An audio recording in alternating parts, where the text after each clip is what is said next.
Alright, what's going on, good people? It's your boy 3 Stacks in this thing, baby, representing Team Kings of Games. And today I got a very special treat for you guys. For all of our newer subscribers who are, fairly new to the channel and don't know this about this channel. Your boy 3 Stacks is a Herald advocate. This is absolutely by far my favorite archetype, my favorite deck of all time. This is also the deck that I piloted the most frequently and for the longest run. I've had a 10-year run with this deck nonstop.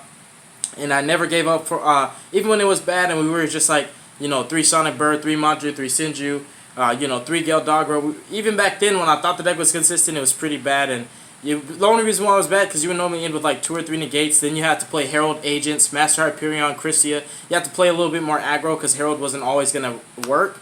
Then we started getting more and more new support in the future that wasn't actually support for this deck, but it was just cards that work for the Herald archetype because this is a light fairy-centric archetype. That's how it operates. The synergy with this deck is with light fairies, and with the new inclusions of recent support that's came out, including some cards that came out around Shining Victory, including the Cyber Angel stuff, this deck definitely bumped up from a tier 3 deck to what I consider to be a tier 1 deck to this day. My biased opinion is this is a tier 0 deck because the things that this deck does is what Pendulum and Danger Thunder and other degenerate combo decks are trying to accomplish, but this deck does it better, more consistently, and requires less work. You don't have to vomit out your extra deck, and this deck puts up boards that cannot be super polyed, cannot be spear moded, cannot be lava golem, cannot be kaiju, cannot be pancratop. They can't be broken by the conventional side deck cards. There is a new spell that's coming out. I already have a game plan for that as well. But this is my update for Herald, you guys. I'm about to hop into my list. You guys know how I do it. This is absolutely the best boss monster of the all time. We're going to start off with 3 copies of Herald of Perfection. This is the man, the myth, the legend himself. This guy actually, basically, if I read his effect to you, this is the way I like to describe it. This card says your opponent has to ask you for permission to play Yu-Gi-Oh! Now, for me personally, I just think that that's a straight up boss. Like, this guy is a straight up boss. Like, he is a G, bro. He's the OGG. Like, he is an insane card. He builds chain links on himself. He's not once per turn. He negates anything, any activation of any card. He does not negate effects, but he does negate activations. He's just so overly powered already. If he negated effects as well, then it would just be like, oh my gosh. Can you guys imagine if there was a format where this deck was like the meta deck to beat? That format would be so cancerous that people would quit the game of Yu-Gi-Oh! You think I'm lying? Oh my gosh, really? You really think I'm lying, bro? Imagine if this deck was meta. Imagine if people gravitated toward it. Like, bro, I need this deck to stay under the radar in the first place. But yeah, this is Herald of Perfection. This is the king of the deck. It's all about him. The other cards in the deck are all about getting him on the field. That's really all it's about. Once you summon Herald, that's your win condition. This is my mat with Herald on Sovereignty. The Star Seraph Sovereignty is his seat, and the scepter is in his hand. He is the king. ARCHLORD KRISTYA bows down before him, and so does Valkyria. Like, this guy is literally like a G. Like, I love Light Fairy monsters. They're the closest thing to angels in my opinion, and also I don't really like Yu-Gi-Oh! Cards that look super demonic and evil. I'm not into that kind of imagery. And so I just enjoy this deck. The idea of ritual summoning for Light Fairies is you're sacrificing for good, and I like that concept. Next up, we have 3 copies of Princess Katana. Hiya! Basically, what you're trying to do is summon Herald by tributing her. And if you're not tributing her when you're summoning Herald, that's an incorrect play, and that should be the only play that you had a chance to make. That's the only time you're not tributing her. Like, there are times that I just couldn't get to her. Like, my one way to get to her got Ash Blossom, so I had to, like, literally tribute summon a Gale Dogra and a level 4 to summon Herald. But I will say that can facilitate combos going first, where you would normal Gale Dogra, do your combo that way. You'd load your grave off of Ritual Sanctuary, and basically when you summon Herald, you could tribute Gale Dogra, and let's say a Scepter, and summon Herald, and you would just let the spell go and then let Scepter hit the grave, and that could be a stick chair combo right there, because you could search Sovereignty off Herald, and then you could just bring Scepter back from the grave by literally by ritual summoning for Herald using Gale Dogra and Scepter, and that's a whole stick chair combo. So sometimes ritual summoning for Herald in non-conventional means can start up combos and produce bigger boards that you didn't anticipate. This deck is not by any way, shape, or form is this a bad deck. This is not a bad deck going second either. It actually is way more insane going second than people give it credit for. They think because this deck wants to go first that it's not able to go second. I've been playing this deck for 10 years, and I'll tell you right now, this deck is insane going second. It has so many starter cards. It's like going second with Sky Strikers. When you have so many starter cards, so many cards your opponent has to negate. It's insane. Resolving Benton, by the way, is another one of your win conditions. If you resolve Benton, you won the duel.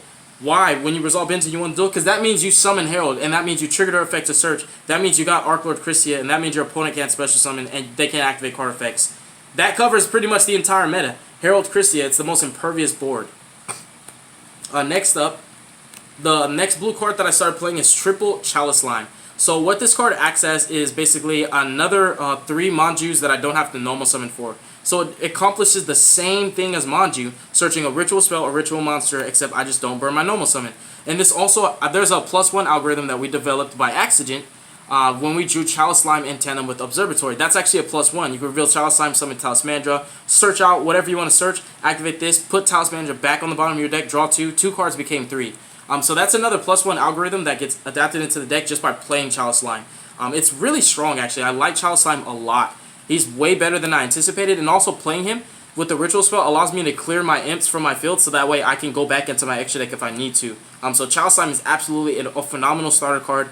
Definitely recommend playing him. If you don't want to play imps, then you can convert to the Ties of the Brethren build. That's still a really strong build too. And then continue. So actually, let me get my blue card. No, I'll just keep it like that. So continuing, we're gonna go with our starters. So Gale Dogger is the god card of this deck. He's the best starter card in terms of normal summon because he accomplishes more than any other normal summon can in this deck. He's a pre-preparation of rights on legs. He's literally a +1.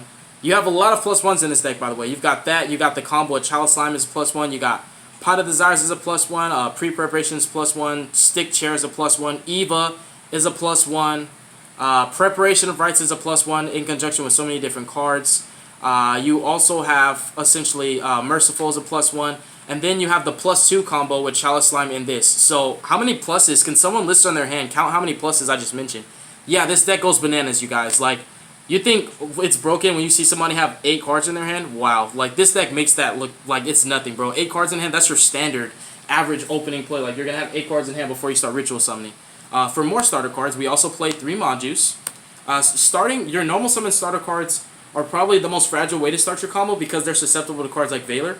But when you start your combo off, like with the 2-card combo of Preparation of Rights and Pre-Prep, your opponent's Valors and Ogres become very dead, and their impermanences become dead. They have to specifically draw Ash. Like, the only hand trap that works against this deck is Ash most of the time. Like, because even when you start your combo with the normal summon, the only way that can hurt is if the normal summon was the only way to get to it. But when you see how many combo pieces my deck plays, you'll literally see that the entire deck is pretty much everything's combo pieces, except for, I'd say, the ritual spells and Herald himself. They don't really accomplish much. And like the Bentons, because actively on their own they don't accomplish much. But every other card in this deck can do things by itself. So it's really powerful. This deck plays around hand traps like crazy. The Ash is the only hand trap that works against this deck. And the only other time it'll work is if they impermanence your Geldagra, and they was literally the only card you had in your hand that could get to your combo. When does that happen? Never. So Ash is the only card that hurts, and every card in your deck can be Ash. So you can imagine how much fun you have playing against hand traps. It's almost like they're neg 1s against you. I'm continuing with starter cards. I played 2 Talismandra and 2 Candle. I absolutely minimized on the incantations because they are not fairies, and while playing more of them do give you access to more starter cards like 3 Pencil Plumes, would most definitely, Pencil Plume would make the deck able to have basically 3 extra essentially Manjus without a normal summon because it can summon out this or this from your deck and accomplish the same thing. The problem is that's even more non-fairies in your deck. So when you have draw 2 cards, you don't ever want to draw incantations off of your draw 2 cards when you're trying to draw fairies, and that was a problem I ran into. You want to play the minimal amount of incantations. These are the best ones. You don't really want to reveal them from hand using their effects. You actually just want to summon them from deck. You play 2 of each so that you don't ever have to worry about when you draw one, you don't have a valid target in deck. I think this is the perfect ratio. I have tested this list for 3 months, and I have not updated Heralds for 3 months because I don't ever update a list until I understand it thoroughly. So there was a lot of stuff that went in, and a lot of stuff that came out, including that new Spirit Sculptor card that came out in Rising Rampage. I know a lot of people were asking me, do I play it? I tested it. You have to put non-conventional, bricky one-ups that stipulate your hands and make your deck even more situational just to be able to get advantage out of a card that my deck never needed. So like I said, sacrifice a lot of what I want for what I need. Continue with even more starter cards. Scepter. The Stick Chair combo is extremely aggressive in this deck.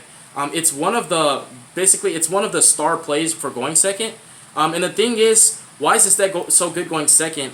Because whenever you summon Herald, you can literally break any board without any problem, especially with Scepter Stick Chair combo, because Herald is your Called by the Grave / protector for whenever you're going off of your combos, going into Nightmare Play, Stick Chair combo, etc. You can negate negators. As long as they're not solemn strikes, Herald can negate a Jackal King, they could chain a Vortex, I can negate that. Like, This deck can break. I've broken Pendulum boards. Like, for example, there's a Pendulum board that had only 2 Omni Negates and 3 Monster Negates.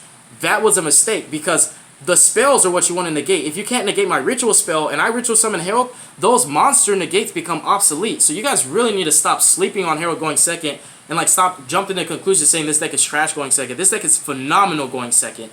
When I topped this deck at Houston Regionals, I lost 4 of the 5 dice rolls. I'm sorry, I lost, no, it was only 8 rounds. I lost 4 out of 8 dice rolls at that Regionals. Like, and I won more games going second than I did going first. Like, it was insane. Like, I would go first and it was okay, but then like game 2 and 3, like side deck cards came into play. It was crazy. Like, there were some games like where I went first and like somebody like drone lockbirded me just randomly out of nowhere. Like, this deck is just really good going second. Is the main point I'm getting at, and I speak from experience. And then continuing, for the one-ofs that you really don't want to draw, but it's okay to draw certain ones.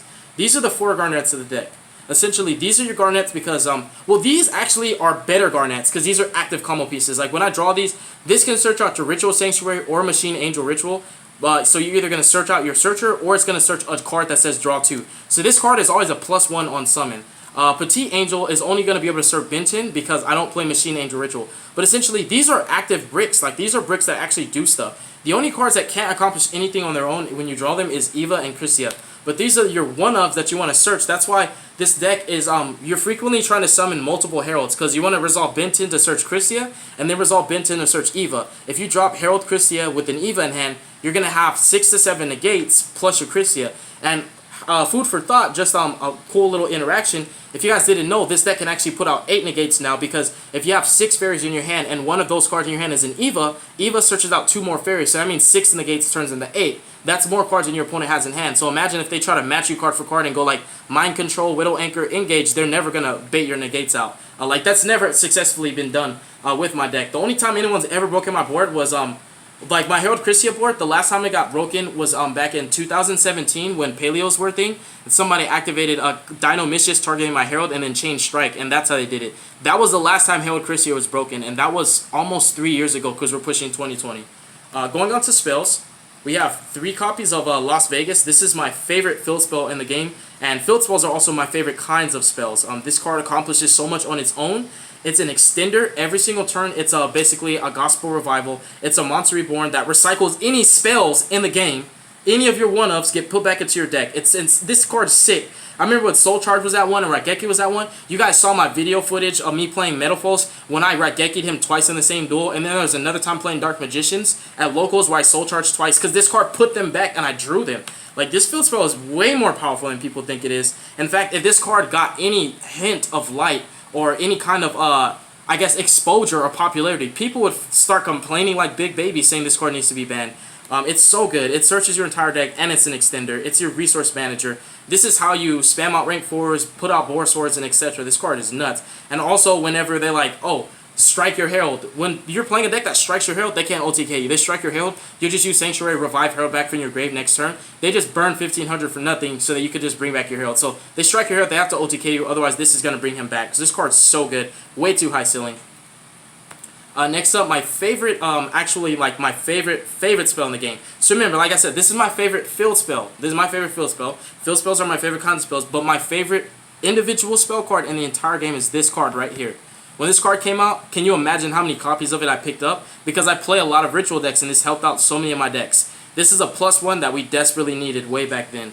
But this deck has so many more +1s that it's almost like +1s are just the norm for this deck. Like, +1s are like, whatever. We need +2s now. Like, it's starting to become like where +1's not enough. Like, we just need +2s because this deck's just so good. 3 preps. The card's finally at 3. Konami, thank you so much. This card is what makes this deck even better going second, because the card you want to negate is Dawn of Herald. If you don't negate Dawn of Herald, you don't know what you're doing.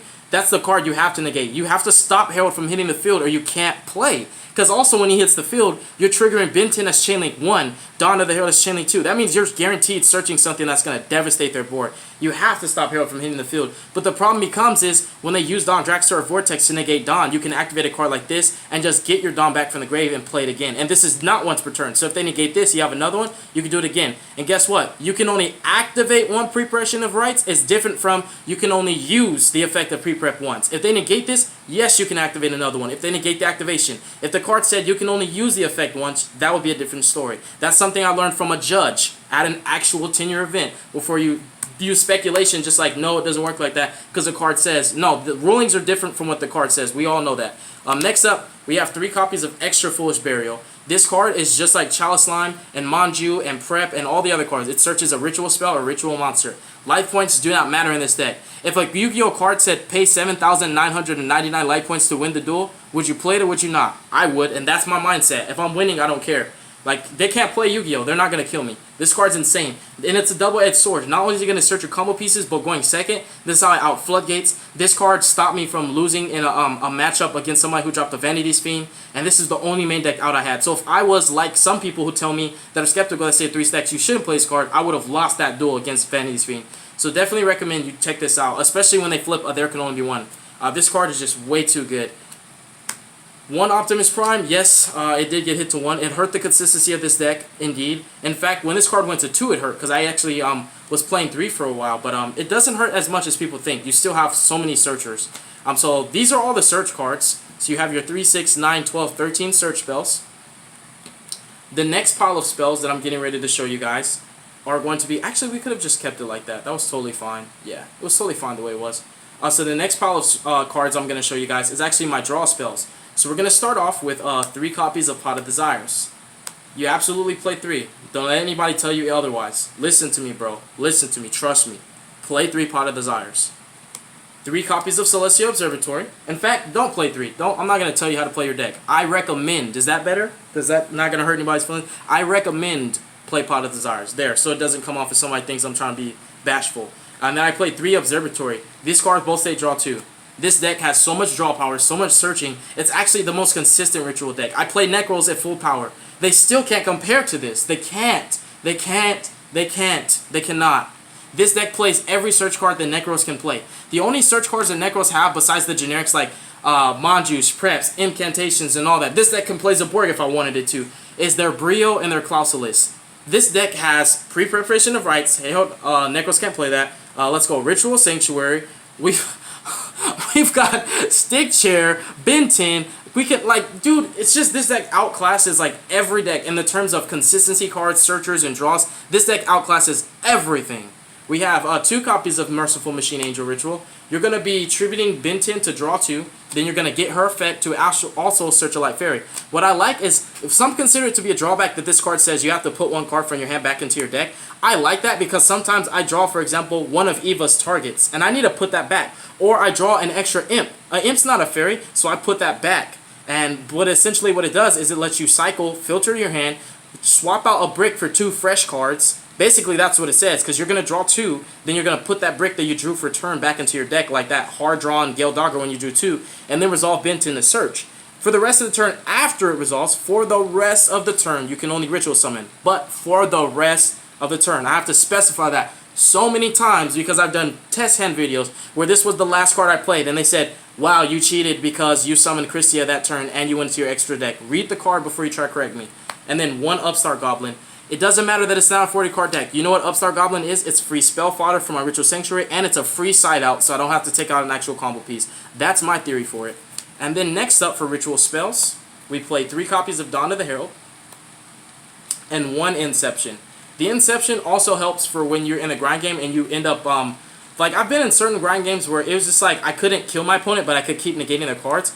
Well, I banished 1 Dawn and then off of Desires and banished the other 2 off its effect, and you just needed another ritual spell to summon a Herald. This is really good, just having that extra ritual spell, because it summons any ritual monster, and it also clears the imps from your field so you can go into your extra deck, because you use that to tribute your imps to summon Child Slime. That's the main deck. It should be 50 cards. You could correct me if I'm wrong. But it should be, I'm sorry, not 50, it should be 55 cards. If I'm wrong, God forbid, you know, it's not that serious. Extra deck, we have 3 copies of Herald of the Archlord. But yeah, I think it's 55. Because when I put in my imps, because I took out, it was 55, and I had in the Tides of the Brethren package, and I took out those 8, and then put in 8 new cards. So it should still be 55 if I took out 8 and put the same number back in. But anyways, 3 Herald of the Archlord for the extra deck. 2 imps. These are staples. If you want to play my deck, and you want to net deck my deck list, this is something in your extra deck that doesn't change. It can't change. This is just something like it just can't change. If you change it, it'll hurt you. It'll actually hurt you more than whatever you thought you were going to accomplish by taking one of them out. So definitely those 5 are mandatory. The rest is, you know, debatable. We have 1 Hippo Shinigen. Probably the best link 2 that I go into the most often It also, playing this with the stick chair combo, stick chair automatically puts 4 fairies in grave instead of 3 now, because this is a fairy. You just stick chair, link 2 into this, link him and the other one into decode, 4 fairies in grave, summon KRISTYA, now at 3,300 attack KRISTYA, and then a 3,300 you know, defense Herald of Perfection.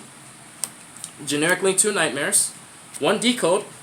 What decode helps me out is against my Draco matchup. Whenever I play true Dracos, I just turbo out decode. Like I use stick chair, go into decode instead of Ouroboros, and you basically summon incantations to his zones, so you have 2 free imps. That means that's 2 negates. So if they are actually a god and they hard drew the True King's Return or the True Draco Apocalypse and a monster, and they tribute it to summon and they try to pop my Herald, I can just use decode to negate the effect of that engrave and protect my Herald. Because remember, Herald negates activation, but not effect. So I recommend you play a card like that so that True Draco is no longer your worst matchup. Because that was my worst matchup forever, because Herald KRISTYA did nothing to that. But Herald KRISTYA did everything to every single other deck that wasn't Draco. So this is my win con against that deck. And then Borosaur. You make Borosaur randomly out of nowhere, even when you don't think you can make it. This deck's crazy. So this is for your stick chairs. Ouroboros is for going second for information, especially when you don't know what you're playing. Sometimes you have games where your opponent scoops before they play a card. But in those instances, like I've had a game, for example, where I put up my board and my opponent just gave up. But because I used Ouroboros to discard a card from their hand, I knew what deck they were playing, so I got information. So this card's actually way better than you think it is. This is for going second. When you summon Deltros with the Scepter under it, remember that Scepter gives it an effect on summon, which means its effect activates on summon. And if you read Deltros, he protects his own self on summon. So if you don't strike my Deltros, Scepter is going to destroy a card on the field, and you cannot negate that because it is on summon. That's like saying Satellarknight Deneb. Its effect says if this card summoned, add a Satellarknight monster from deck to hand, right? So let's say Deneb had a text that said this card's summon can't be negated. So now if you summon Deneb and they chain Valor, so now if you summon Deneb and they try to like activate, for example, I don't know, like Trap Hole or something like that, like I'm kind of confusing myself, but if you guys are getting the point, basically, I guess I threw you guys off. But basically, with Deltros, because he protects himself and says neither player can activate cards or effects in response to the normal, especially while he has materials, he protects himself and gets that effect on Scepter so that you can't activate anything in response to his summon, and his effect activates on summon. So it forcibly breaks boards going second. So again, don't underestimate this deck going second. Dweller, again, you know, Draco matchup. That's really what it's for. And then, Sound Migrate, sometimes it's just really annoying having to waste so many fairies for, you know, a crappy Spinny or a crappy, you know, Foxy and stuff like that. Like, those cards aren't worth my fairies. They're not worth it, so I just summon Dweller. And then this is to Dugaris, the new rank 4, Dugaris the Timeless. I'll give you guys a sneak peek into my side deck. I'm not telling you the rest, but these are the 6 cards that I side. So the reason why I side the Tides of the Brethren still for going first is you can get hand trapped, you can brick, you can actually just not summon a Herald, and you can resolve a Tides of the Brethren and still win the duel by buying yourself 2 turns. That's what this accomplishes. If you summon Berry Statue with Honest, you bounce Honest back to hand, they're going to swing in the Berry Statue. What meta deck summons light attributes right now? Like, what meta? I don't want to hear Trick Stars. I said meta. Nothing. Nothing in the meta is primarily summoning light monsters. There are some decks that can summon, like, a light monster, like, for example, you know, like, let's say, like, a Pendulum player happens to Service, you know, something like that. Like, but basically, it covers pretty much every meta deck, including Sky Strikers. What's going to happen is, if you're playing like Orcus, for example, they're going to try to attack over your Bear Statue, because that's how they're going to try to get over it, unless they have a monster effect to do so. You drop Honest, you boost, he's protected for a turn, so you bought 1 turn, and then your turn comes around, you still haven't drawn combo pieces.